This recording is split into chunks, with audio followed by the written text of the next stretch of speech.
আজ চলে এসেছি আবার এক নতুন রেসিপি নিয়ে। আশা করছি আপনারা সকলেই ভালো আছেন।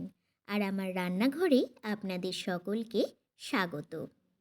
আজ আমি আপনাদের চিকেনের একটি নতুনত্ব রেসিপি তৈরি করে দেখাবো।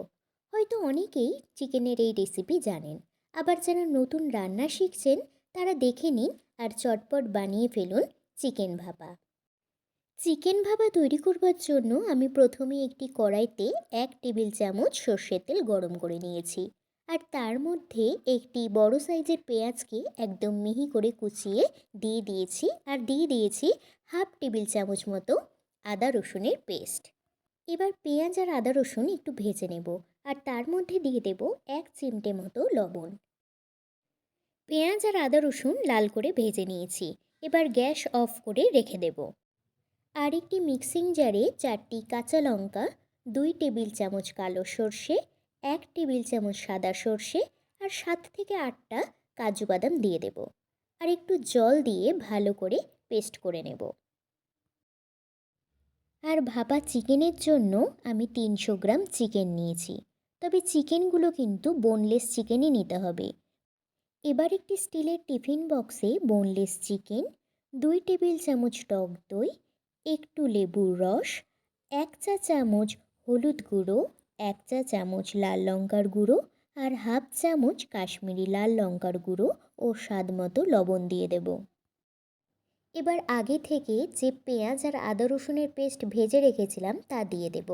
আর তার সাথে দিয়ে দেব সর্ষে ও কাজু বাদামের পেস্ট। আর সর্ষের বাটিতে একটু জল নিয়ে বাটি ধুয়ে দিয়ে দেব।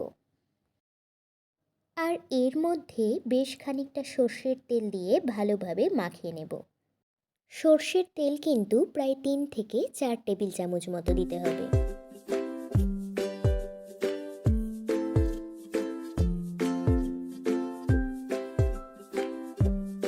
চিকেনের সাথে সব কিছু ভালোভাবে মিশিয়ে নিয়েছি। এবার টিফিন বক্সের মুখ বন্ধ করে নেব।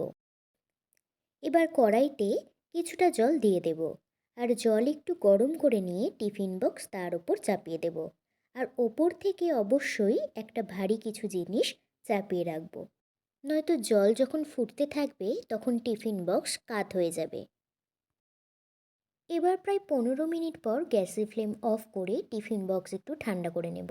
আর টিফিন বক্সের ঢাকনা খুলে তার মধ্যে দিয়ে দেব 2টি চেরা কাঁচা লঙ্কা। আর আবারও টিফিন বক্সের ঢাকনা বন্ধ করে তার ওপর ভারী কিছু চাপিয়ে দিয়ে প্রায় 20 মিনিট মতো হতে দেব। আর চিকেন ভাপা হতে প্রায় 30 থেকে 40 মিনিট সময় নেবে। বাকি 20 মিনিটে চিকেন ভাপা কিন্তু সম্পূর্ণ কমপ্লিট হয়ে গেছে। এবার ঠান্ডা করে টিফিন বক্সের ঢাকা খুলে নেব। আর একটি বাটির মধ্যে সার্ভ করে নিলেই রুটি, পরোটা অথবা গরম ভাতের সাথে খাওয়ার জন্য সম্পূর্ণ রেডি। তাহলে নতুন যারা রান্না শিখছেন তারা তো অবশ্যই ট্রাই করবেন। আর আগে যারা বানিয়েছেন তারা এই পদ্ধতিতে বানিয়ে না থাকলে এইভাবে একবার বানিয়ে দেখবেন। আর আপনাদের সাথে আবার পরের দিন নতুন কোনো রান্না নিয়ে দেখা হবে। সকলেই ভালো থাকবেন, সুস্থ থাকবেন।